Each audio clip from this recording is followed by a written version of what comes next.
Hey, what's going on, everybody? We're back with another progress video.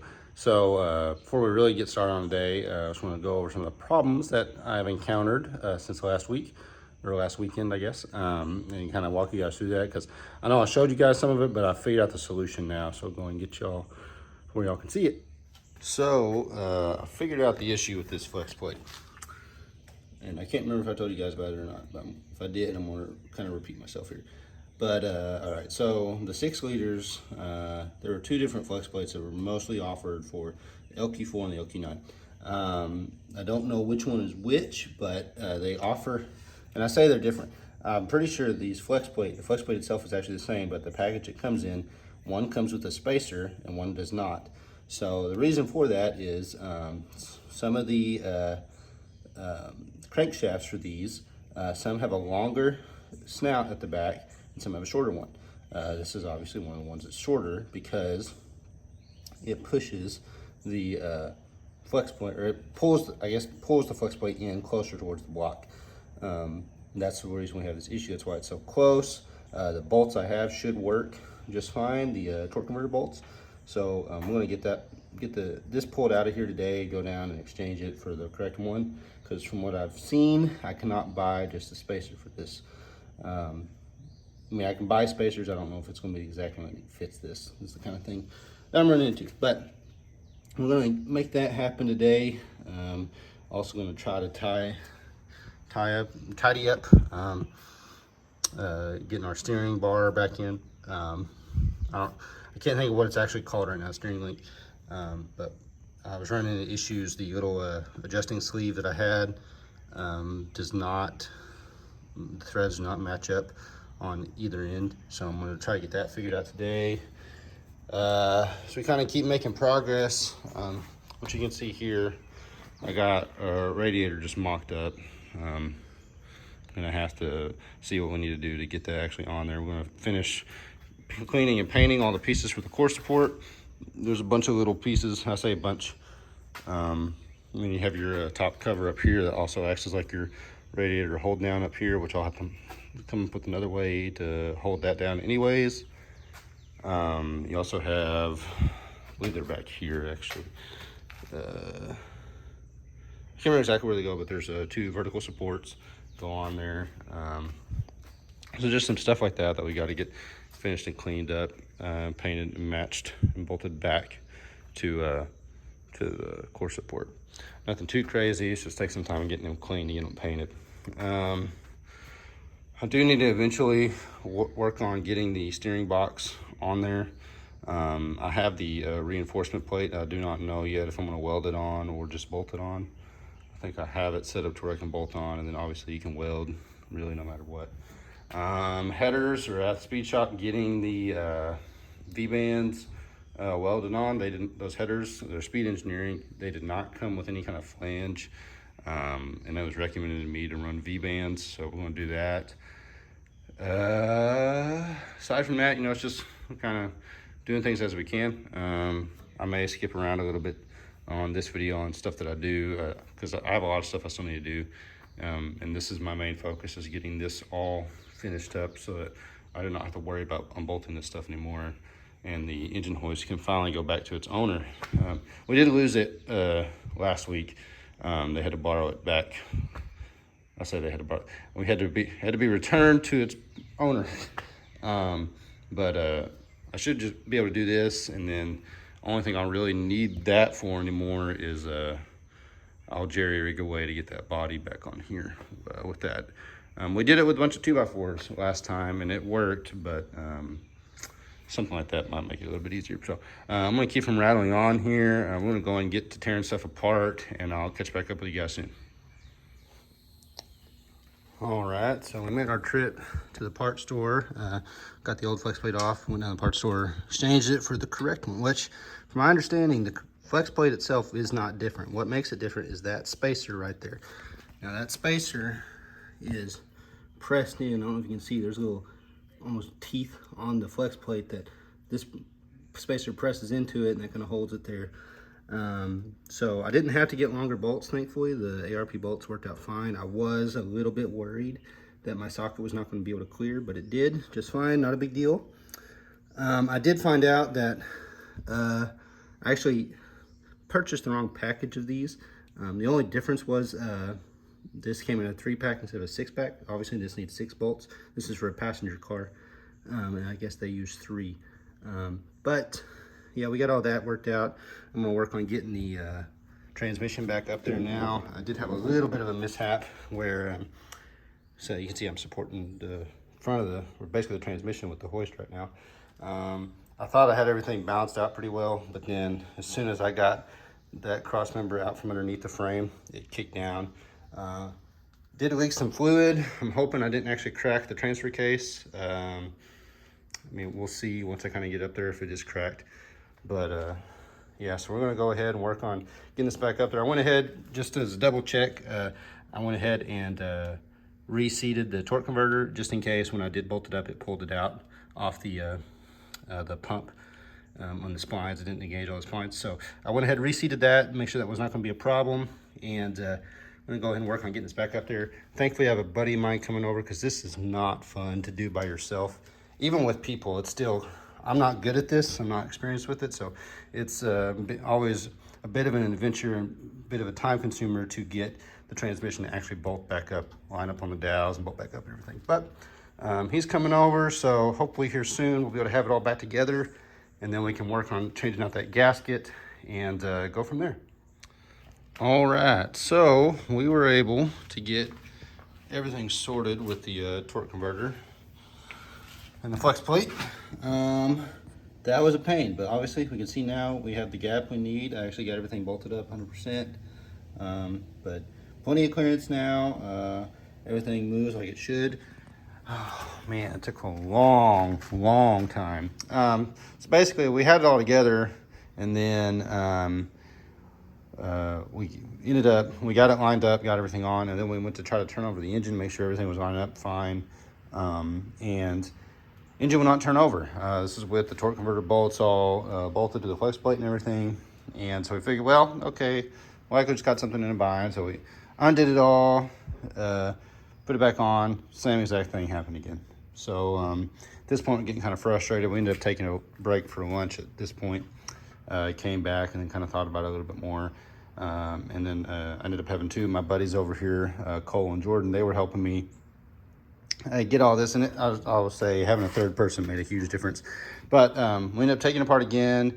We pulled the torque converter out, which that was a bit of a pain. I think I just didn't have the torque converter seated all the way, and that was the issue. We got the torque converter out, ran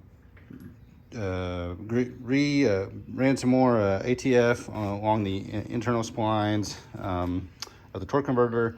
Also ran some on the the input shaft for the transmission. Did that, and then managed to get it all the way seated down this time. It took a while to get it. Kind of good reference, I guess. I don't know if this is going to apply for all 4L80s. Definitely not going to apply for all transmissions, but I don't know if it's going to apply for all 4L80s. But I measured actual face of bell housing to the face of the little mounting pads on the torque converter. Took a straight edge across, took a measurement with a tape measure. Not super ideal, but it worked. And it ended up being about an inch offset. So you should have, when you're, I guess, at least for me, this is how it worked. When it was all the way seated, I was an inch in, so roughly here, so for where the mounting pads are for the torque converter. Doing that, it got it, and now it's all together. When I bolted the torque converter down, there was a gap. When I bolted down, it sucked the torque converter onto the flex plate. Everything spins as it should now, so should be pretty well good to go there. Another thing, I don't think I actually really showed you guys this, that this was an issue, but it was. So this is a factory, this is the factory sway bar for this. It's like 1 1/8 inch or 1 1/4 inch sway bar, so it's huge. And I had taken out the bushings because, I mean, obviously it was all original and they were worn out. Took out the bushings, and I ordered new bushings to replace them from LMC. I figured that they would actually be my best bet for getting these because they have like literally everything for these. I know the quality is not always the best, but for some of the little stuff, like say you don't know what size that bolt is, they can get that for you. The length may be wrong, but at least the actual like diameter and thread size will be correct, and everything. I kind of get off on a tangent there, but those bushings were too big. So actually, Cole and Jordan, they helped me out. They turned these down, the rubber on the bushing, actually put it in the lathe, turned it down. We got it to fit. Probably not fitting exactly how it would factory, but they do fit, so it's gonna work. They're not gonna come out by any means, but yeah, it's just a little thing I ran into, because I was thinking, I mean, we could set up on the mill and bore the hole out, the eye out in the sway bar itself. Obviously messed that up. You gotta buy a whole new sway bar, so we decided to do the bushings instead, because those are a lot cheaper to replace than the sway bar. And you know, in the future, if I do that again, I'm probably always going to have access to a lathe, and so that's not going to be a huge deal to, if I have to do that again, to have it done again. But now I'm probably going to work on putting that on. Also managed to get, this is a problem I don't know if I necessarily showed or talked about, but the I don't know what this is called, but the steering arm that runs all the way across, I got that. I got a new one in, a Moog unit, and then the little piece, that's also a Moog. Got that in, and the little adjusting sleeve that came from Moog for that was not the correct size thread. It would not thread onto that, so I went down to a parts store, got the new adjusting sleeve. It goes on just fine. I took the little, I guess it's basically a tie rod end. I took that and got that all sorted, so we'll probably work on trying to put that on as well, so we can actually get the wheels to where they're in line with each other again, and kind of go from there. I'm probably not gonna have a whole lot of time to work on it today. This is a new day. I probably didn't talk about that, but we're on Sunday now. Did everything with the transmission transfer case on Saturday, but we'll get this, try to get this on today, and so nothing too crazy for Sunday, but just making progress nonetheless. So we'll go and get on that, and I'll bring you guys back when we make some progress. It is hot. It is June in Arkansas, and it is hot and humid. If you're working outside, working in the garage, wherever you're at, if it's hot, stay hydrated. Take care of yourself. None of this stuff happens back here if you don't take care of yourself. Anyways, you can tell I've been working. Got dirt all over my face, been sweaty. For some oddball reason, I decided to wear a long sleeve shirt, even though I'm wearing shorts. I say it's to keep my arms clean, but I don't know. But okay, anyways, we have made some progress. We did get everything, I think I already talked about this, but we got everything figured out with the flex plate and that's all good to go. To get the sway bar on, I also messed with steering gearbox, and you know what? Instead of me talking about it, why don't I show you guys? So let's get to the good stuff. First off, I don't know, I'm kind of skipping around here. Gearbox, power steering gearbox. So we got the gearbox all mounted up. I say that, we're actually missing a bolt down here. In case you're wondering, if you do not have the original bolts for these, I don't know the length, but these are 7/16 coarse thread is what these take. So I actually had, these three came from Off-Road Design. They came in the steering brace kit. That's what this is right here, along with that part right there. But yeah, in case you're wondering, because you know, like me, if you're doing anything like me with this, you don't keep anything, you kind of don't know what size bolts you need for everything. But yeah, so they're 7/16 coarse thread. This power steering gearbox, that came from Redhead Steering Gear. I've heard good things about them. This is my first time using them. It's kind of steep in terms of the price, but from what I've heard, the quality is just outstanding, far superior to that of a reman unit. And you know, cool thing there, which I don't know about reman stuff, but it is neat though to see that Made in USA sticker. Being in manufacturing, I mean, I used to be a machinist, so I used to produce what I consider quality parts, and now being a designer for equipment, you know, I pride myself in knowing that I'm helping stuff like that happen, helping stuff be made in the USA. Proud of that. So yeah, excited about that. We'll get that all sorted out and kind of get to working on that whenever we get further along.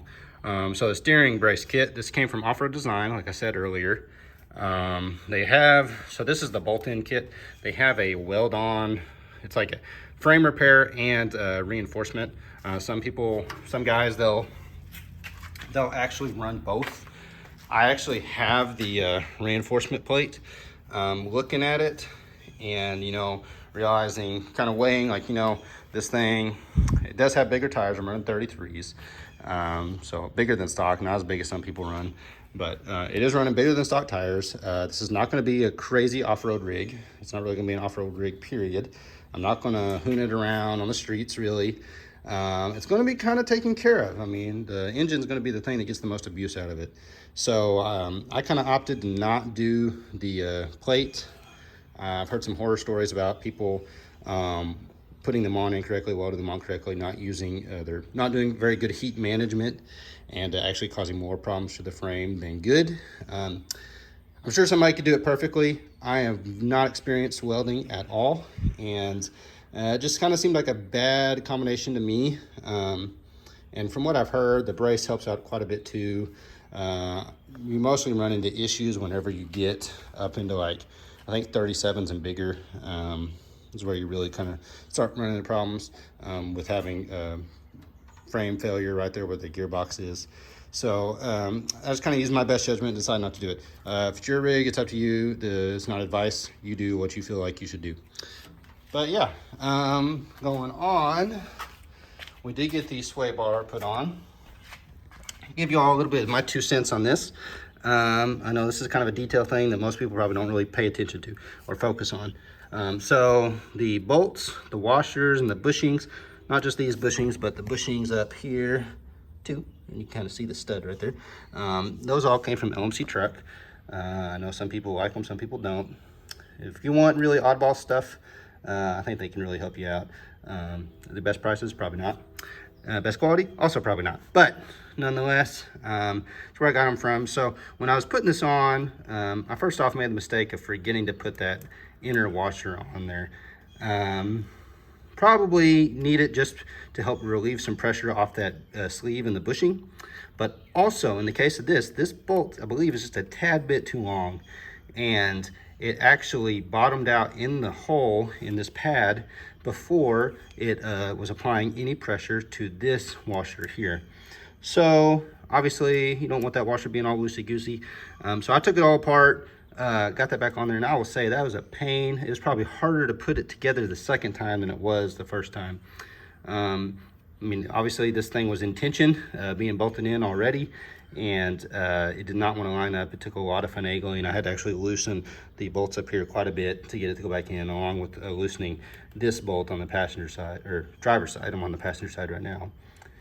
And it just kind of, it took a lot of effort. The passenger side, I will say, I think was a lot harder than the driver's side was. Getting the driver's side started was probably the hardest part over there, and then it went flawlessly. Over here, it just fought me the whole way.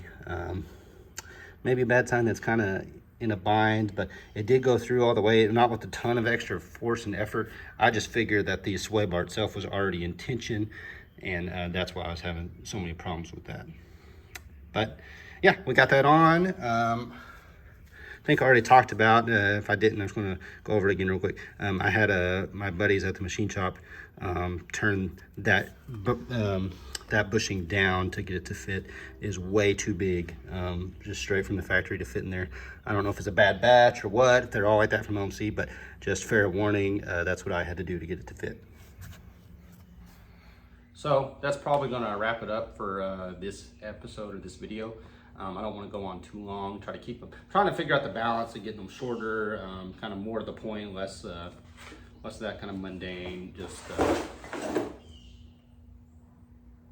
less that kind of mundane, I don't want to call it boring, but just regular stuff, nothing just out of the ordinary. I want to be showing you guys progress, and kind of give my 2 cents on stuff as we get through it, and kind of go from there. But yeah, like I said, it's probably gonna be it for this episode. Stuff to look out for upcoming episodes and videos. Do have to work on getting brake lines finished up. I say finished, I really have to start on them. So I gotta do brake lines, gotta do fuel lines. Preferably want to do that before I put the body back on. Whether or not that happens, I don't know.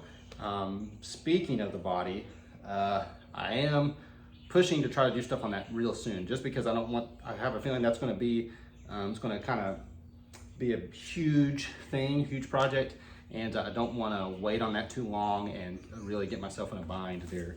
So plans for that are, I got to clean up the bottom. So we're going to take a high power pressure washer, clean off the bottom as best we can, clean out the inside again, because it's just been a while since I've cleaned it. That's basically my mobile storage unit for the time being. Get that done. We will cut out all the bad spots, all the rusty spots.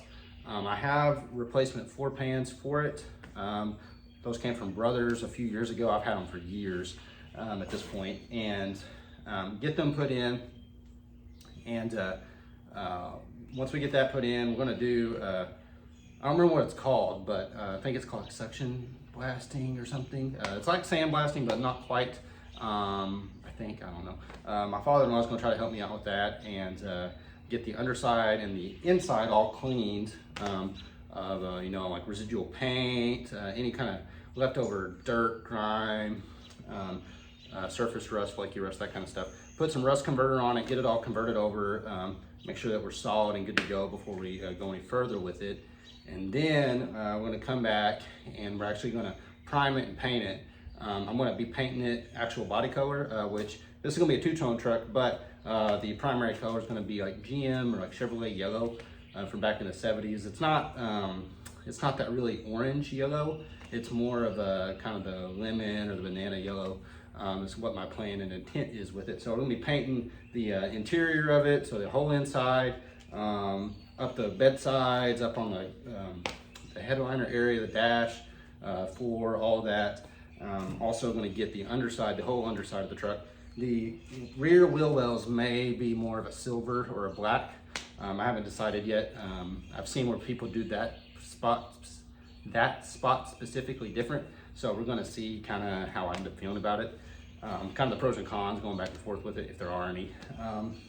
We're also going to get the firewall. So that's all going to be the same yellow. We're not going to mess with doing any of the exterior yet. That's going to be such a big endeavor that I want to do it right. I don't want to do it multiple times. I want to do it right once.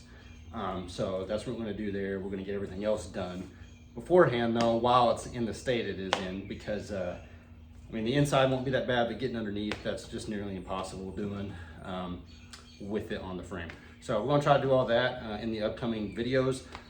Whether or not that's all in one video, I don't know. That's a lot of work.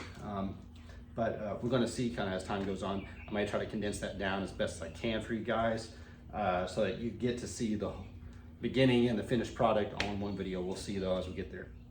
But yeah, guys, that's probably going to be it for this video. Like I said earlier, thank you guys for the support. I appreciate it. If you do not mind, if you enjoyed the video, please leave a like. It helps get this video out to other people that might also enjoy it. I would say, it helps me out. I do this for fun. That's really about it. I just want to bring people along. But yeah, like I said, that's probably going to be the end of the video here. Thank you guys for the support. If you did like the video, you enjoyed it, please leave a like. It helps get this video out to other people so that they can see it and enjoy it too. Maybe they can get something out of it. Maybe you got something out of it. I don't know. Hopefully you did. If not, anything like educational, hopefully you thought it was entertaining, you thought it was funny, that kind of thing. You like seeing me forget to do stuff or mess up stuff. That is one thing I can guarantee you. If you're watching my videos, you will see that I make the mistakes. If there's 5, I make 5. If there's 6, I make 6. I may make more than there should be. But yeah, again, I just thank you guys for supporting this. It is a fun project for me. I enjoy doing it. And it's fun to bring you guys along on the ride too, and all that. If you have any questions about anything, please feel free to leave a comment. You can also check me out on Instagram. That's really about the only other place I really post stuff. I don't really do TikTok. Maybe I will one time. I don't know. But yeah, if you enjoy it, please leave a like. Like I said, it helps other people find the channel. But aside from that, thank you guys for watching. Hope you all have a great week, and stay tuned for more stuff as we make more progress and more updates. I will be sure to do my best to record it and share it along with you guys. Thank you guys, and we'll see you next time.